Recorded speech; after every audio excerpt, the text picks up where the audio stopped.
set a boundary in a relationship, I think it's really important to examine your motivations behind the boundary and where it's coming from.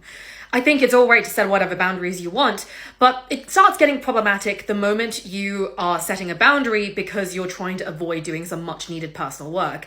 In that scenario, you are putting your comfort over your partner's autonomy. I think a boundary is particularly unreasonable if it's set with the intention to change something about your partner that you knew about them from the moment that you met them.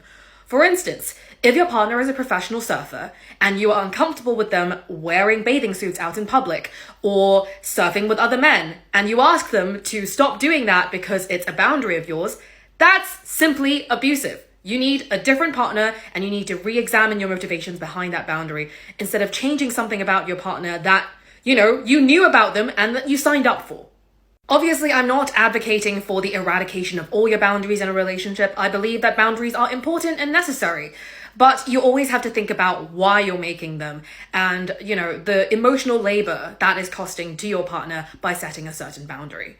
We need to be thinking critically about our boundaries and making sure that they're not coming from a place of avoidance.